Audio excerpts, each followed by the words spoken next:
Good morning, good afternoon, and good evening, whenever and wherever you're joining us today for this Diversity Network podcast and video recording. We're delighted to welcome Charlene Solomon of RW3 Culturewizard today. If you're not familiar with Charlene, if you haven't had the pleasure of hearing from her before, she's the co-founder and president of the company. Culturewizard was an early pioneer of the DE&I movement, having been operated for 20 years, helping companies develop intercultural competence and DE&I learning. Charlene is the author of 8 books, including Managing Across Cultures, The 7 Keys to Doing Business with a Global Mindset, and Capitalizing on the Global Workforce. And these were both co-authored by her colleague, Michael Schell, and published by McGraw-Hill. Having lived in Japan for 2 years and regularly traveling between California and New York, Charlene is well versed in to appreciate the importance of understanding different cultures within the workforce. And in her spare time, she is the chairperson of the Southern California Committee for Care, which is an international humanitarian organization. We welcome Charlene today. Thank you very much for joining us. Oh, thank you. Thank you so much, Elisabeth. It's just wonderful to be here. And this is a topic that I just love talking about, thinking about. And so I'm looking forward to this and to the conference and everything that we're working on together. So thank you. Well, let's start with this. Culturewizard believes that understanding and leveraging cultural differences is key to personal and professional success. Can you explain a little more about that and also put the business case forward for global inclusion? Absolutely, absolutely. First of all, we started, as you said, with cultural differences and trying to help people cross cultures and understand how people see the world differently. But you need to collaborate. And so you need to understand not only how your perspective of the world is formulated by your background and your world, but also that other people see it their way as well and are also as convinced of their view. So if you know about yourself, and we had started by doing assessments and courses on intercultural differences. So we start with understanding yourself, taking an assessment about your cultural preferences and getting a personal cultural profile, and then learning what the differences are. We have it in 160 countries. In terms of your perspective of relationship building or your perspective on time, like some people, like Americans very often think you can save time, you can spend time, it's a commodity. But there are many other cultures that don't believe that. And so as we're working with people around the world, and as the world got smaller and smaller and global business became more and more important, it was very important for all of us to understand what our perspectives are, and also then to start understanding other points of view. And how do you bridge those differences? So we started there, and then it quickly became something that there are other many types of diversities that people have. You may be in the same country or in the same company, located very close to someone who has a very different point of view and very different life experience from yours. So that's how it evolved, how our company evolved quite naturally from having a global and country perspective, cultural perspective, into what we now know of as diversity and inclusion. Part of that is, and I'll go into the research that's been done that makes a business case for diversity. Part of that is the idea that you want to be inclusive of all different types of people to get the most out of any kind of perspective. It's if you want to go to a marketplace that's quite diverse, to understand your customers, to understand your employees, you want to have a diverse point of view. And you want to be really open to those differences. So let me just talk about some of the research that's been done. It's extremely strong that there's a very, very strong business case for diversity and inclusion.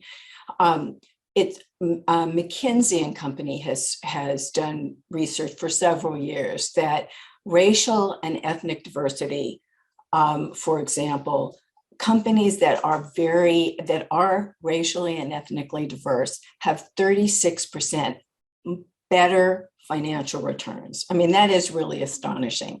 And they've also shown that with gender diversity, there's a 25% outperformance. However, it shows that inclusion is really the underpinning of the success. I mean, you can't just have different numbers and different types of people. You need to make people feel that they're included. And that's really where the challenge comes from, because again, as I said, with our own assessments, you need to first understand your background, your perspective, in order to be able to see how that's different from someone else's and how you might be able to become more inclusive. And this then, everything kind of moves into everything else. In the world of differences, and where people are from diverse backgrounds are coming together and trying to collaborate and trying to work together, you really want to know what your implicit biases are. So, and as we've said, and I think everybody who's watching this knows, we all have implicit bias. I mean, it's just human nature that, you know, your brain just cannot handle all the information that's coming into us every minute. So we take shortcuts, and those shortcuts are, most of the time, they're very helpful. You know, if you're driving a car, you don't want to have to go through this massive list in your brain of what you're going to be doing to get that car out.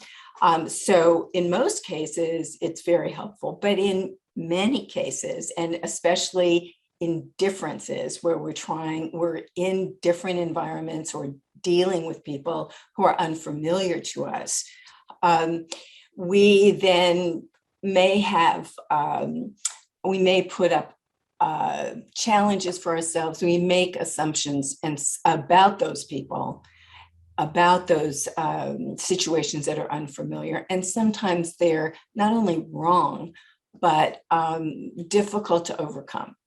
So if we really want to interact with people who are different from us, I mean, if we think, yes, it's very important to get a variety of viewpoints.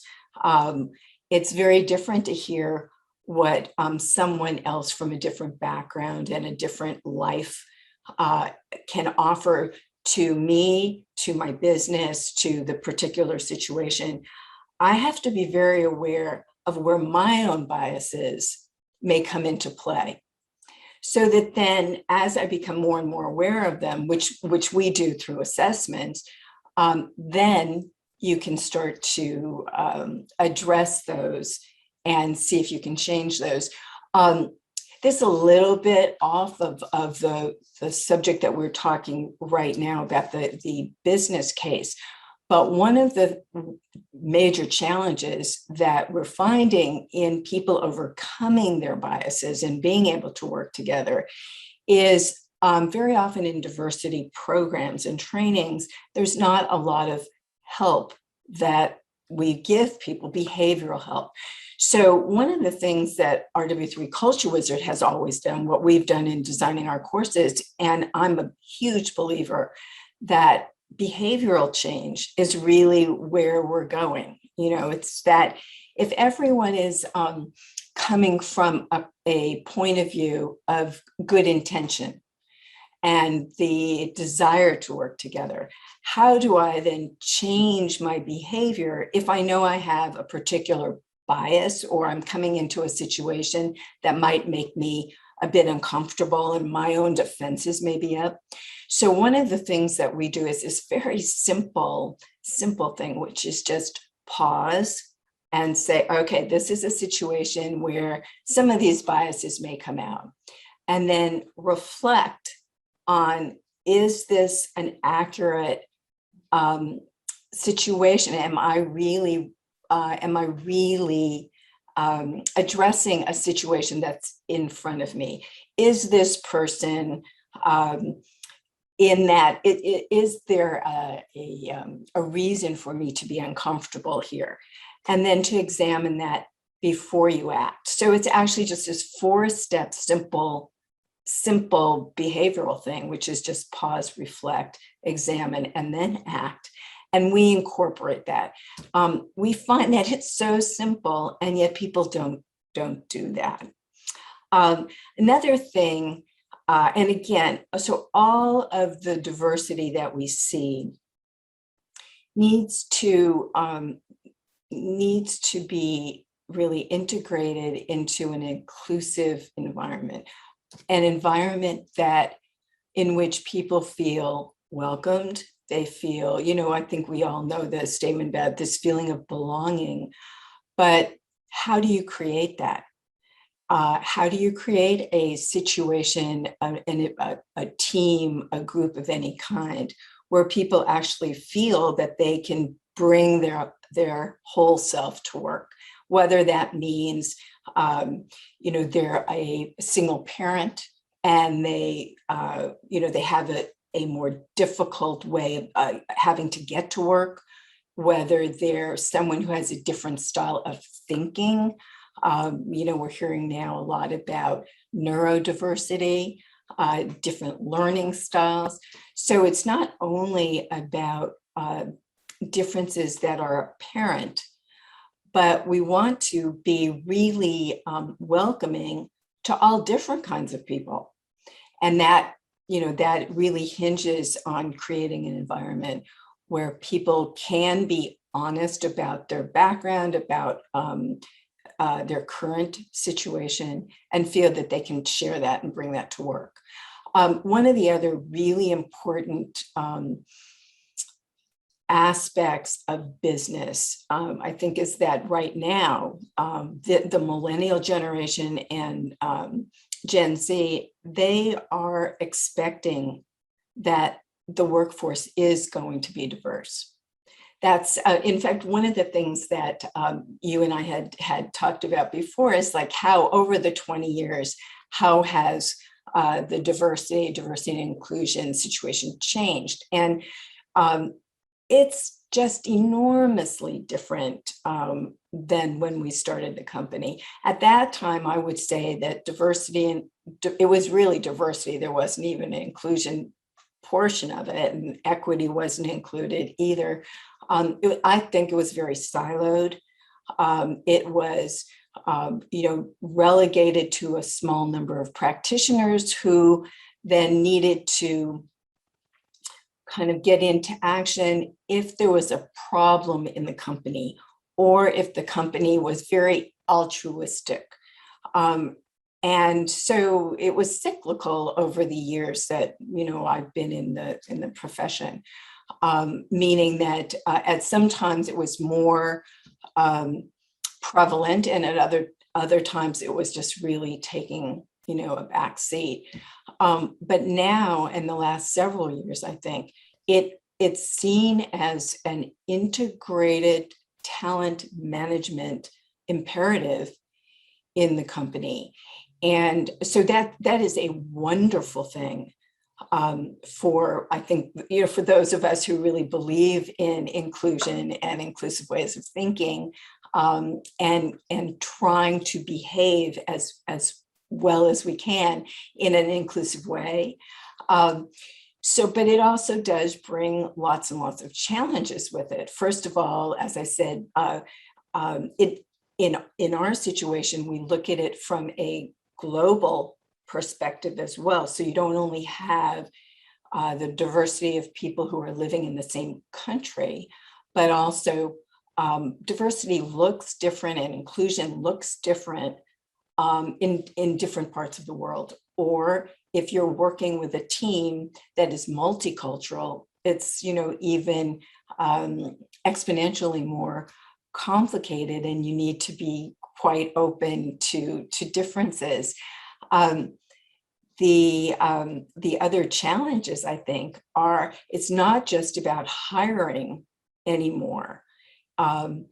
The imperative to hire people. Well, right now we're in a real, as everybody knows, a war for talent. I mean, you really want to get the best thinking that you can. You want to get the best people for the job. But it doesn't stop at hiring, which is where I think it also used to, that's really where the impetus was before. But now we need to look at, if you're hiring from alternative sources, if you're looking at other places and different kinds of people, you want to be sure that there's either apprenticeships or internships so that those people can learn about your firm. Corporations are looking at ways to train managers so that performance appraisals are not biased, that managers are also aware of their implicit bias when they're approaching a performance appraisal. What about retention? So that people move up the corporate or organizational ladder. And I see that as quite different, so that it's not only that the new employees coming in or the new cadre of workers have different expectations, but that it's also the company in itself has to change some of its practices, because it's key to its viability, I think. Absolutely. And I think it's a point of difference as well, isn't it? It can be a competitive advantage if you're open about your culture and you can prove that you have a diverse and inclusive workforce. It will encourage people to join and hopefully to stay. Absolutely. Absolutely. Maybe I'll just go back to ask you a little bit more about specifics, if you can share. As we know, RW3 Culturewizard is a leader in helping global businesses develop their international strategies and mindsets. Are you able to share some practical advice of how leaders can successfully manage a multicultural staff? What methods can be used to bring together international teams without meeting in person? And that's, that is really a key, especially now when people cannot get together as easily as they used to. So I think the primary thing is to start anyway, is leaders need to understand cultural differences in general, that that different countries, different cultures have these massively different ways of looking at things. So I mentioned time before. Let's talk also about, say, risk-taking. For example, some cultures are not risk-averse at all. So those cultures, such as the United States, tend to be less risk-averse. We do things in an iterative way. We'll say, let's get this out there, and we'll fix it as we get information. Other cultures will say, no, we are more careful about before we'll put something out, a product out or a communication or something like that. Those are very big differences in the way you would approach any kind of product development, any kind of new initiative in a company. So the leaders need to understand what those cultural differences are in the companies that they're in, the countries that they're dealing with. They also have to understand that there's a different attitude towards leadership from culture to culture. Some cultures, leaders are a coach. They're there to help employees or their subordinates kind of get through something themselves. And the idea is that you give your employees a lot of autonomy. Other cultures, a leader is really supposed to be the person who knows everything, who is the one you go to with all of the questions. And the idea that if a leader were to say, well, I don't know, what do you think? That would really not be a great way to respond. So it's very important that leaders understand those differences and that they understand then their own cultural preferences. And they can do that through assessments and stuff, so that then they know where those gaps are and how they can lead the team that they're actually leading if it's a cross-cultural team. You need to understand those behaviors so that you can model them. Some of the very practical advice would be, as you're looking at as you're interacting with people from other cultures, is to be curious and ask open-ended questions so that you can actually learn about your team members. Even online, when we can't meet in person, having dedicated one-on-one meetings to be sure that you hear from team members who may be more reticent to speak up. Creating what we call virtual closeness by having some of these virtual meetings that have a human element in it, people talking a little bit more casually, say before and after meetings. And then on a kind of very detailed level, we always distribute agendas in advance so that people with different styles and even different ability with the dominant language can have some prep time. Then, you also do the kind of the follow-up as well, so that there's something written that people, again, who have missed something, get it. We also try to, this is a very simple balance, time zones.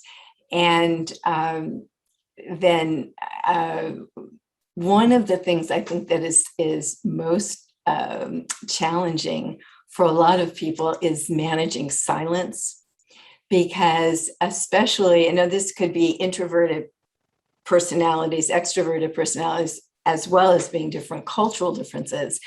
But we think it's important to educate your team that silence and giving people an opportunity to have time to express themselves is very, very important.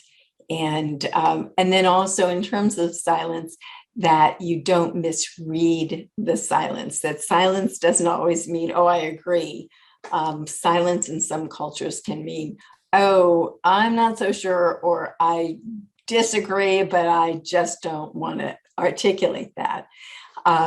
So those are some of the specifics. I think that if I were to choose one, it would be actually to help your team develop relationships with each other, because in any way that seems appropriate to your team, because building relationships across cultures is so important to having the trust that you need to work together. And even though different cultures have different degrees of need for trust to be able to work effectively, we find everyone to do their best work, especially remotely as we're doing it now, need to have some level of familiarity, some relationship, and some modicum of trust with their teammates. It's so interesting, isn't it? Because, especially now, as you say, in the hybrid workforce, and also amongst colleagues who have never met each other before, it's the challenges of how to build that trust, how to develop those relationships so everyone can work together as a team as effectively as they can. One of the things that we found that it's kind of funny is because so many meetings for the last 18 months have been on Zoom or, a web meeting, you see much more of the personal life, of your colleagues. And I think that has actually gone quite a ways, even though there's a lot of Zoom fatigue. It has really broken down a lot of barriers and made people much more human with each other, less formal and having fewer barriers. Yeah, that's a unique perspective. I think that's really true, isn't it? I'm sure lots of people would agree with that. And as you say, it might make people seem more human and actually break down that formal workplace persona. Mm-hmm, mm-hmm. And I think too, in terms of another workplace difference is, the more than acceptance, it's the expectation of work-life balance. And so that has also, I think, been speeded up by, the integration of work and family or work and personal life, even if you don't have a family, in the last 18 months. So. Well, let me move forward then. Can you share any names of companies who are excelling in this area of cultural acceptance and diversity? One of the companies that I'm really focusing on is Netflix. And I think one of the things that they've done that I was so impressed with is they've hired as their VP, their Vice President of Inclusion Strategy, Renee Myers. And she's a well-known inclusion advocate. And so she has gone through the strategy of the company and what they talk about an inclusion lens. So the other one, or one other that I know, also personally, because we've worked with them for 18 years, is Marriott. And the reason I'm choosing the two of those is because they're quite different from each other also. And so Marriott has, they promote it through unity and family. And they have, for as long as I've been involved with them, they have always been very aware of diversity and inclusion as part of their reason for being. Now, part of this is because they cover the whole world and almost every kind of, or many, a vast variety of people. So when you think about all of their employees, the workforce, as well as, so we're talking front, registration and the front office, to housekeepers and janitorial staff and kitchen staff. And then also they have franchisees. And so that's a whole other level. And then also their consumers.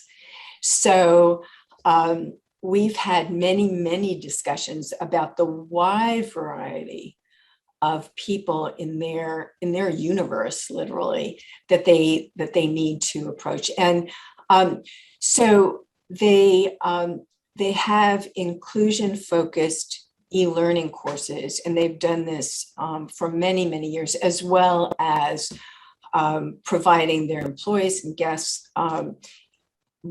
with the idea that inclusion is really important. They've been they look at recruitment, at retention, and advancement as well. So so that's another company. One other that I would like to point out is, and this is because it's, I think it's relatively new and it's a new idea, is IBM. So IBM is this, kind of staid company. We think of them as very mainstream, really. And who their competitors are in terms of employees, getting employees. So we're talking about Apple and Amazon. And IBM is kind of competing with them for knowledge workers. But in some ways, it's not quite as sexy a company, in terms of drawing employees, recruitment. So what IBM is doing now is something called new collar workers. And the reason I think that this is important in the diversity space is because they are going out to non-traditional sources to find talent. And as part of that, they have this entire workforce talent strategy that is looking at skill-based hiring. And what they do then is they have apprenticeships in IBM where they'll take people from other walks of life that may not have had a technical or technology background and give them apprenticeships that are not, they get them into a different level of work. So they offer these apprenticeships, as I said. Then they look at and track promotions, development opportunities, and they really emphasize long-term retention. So I see that as a really important way forward, a really important model, because I think the future challenges are going to be all about that retention of diversity, making people feel really included, that their ideas are really valued. And I think that that's one of the biggest challenges that we face in the near future. So I really like watching what IBM is doing. Absolutely. So that's called New Collar Workers Program. Right. They're called New Collar Workers. There's a couple of specials, I think, that actually have been done, documentaries on the program on PBS, Public Broadcast System in the United States. So I'll be sure to check that out. Why are you looking forward to being part of Include 2021? I'm really looking forward to meeting other people and learning about just what everybody is facing and what where they think the profession is going, where they think inclusion and diversity, equity, all of that is headed, where the challenges are. And then listening to the focus of other speakers and presenters, then also, exposing our thoughts and our material and everything to other people who are in the profession who or have a great interest in this, and getting their reaction. So that's why I'm looking forward to it. I'm looking forward to it a lot. And finally, what does diversity and inclusion mean to you, Charlene? It's something that I've always felt is important, that different people enrich your life in every aspect of your life. And so working actively to create an environment where I can be open and where other people can be open to differences, where people can feel comfortable about sharing themselves, I think is really, really important to me. It's one of the most important things of working and in my personal life as well. And growing psychologically, also intellectually, to understand my own biases, others' own biases, and overcoming some of those.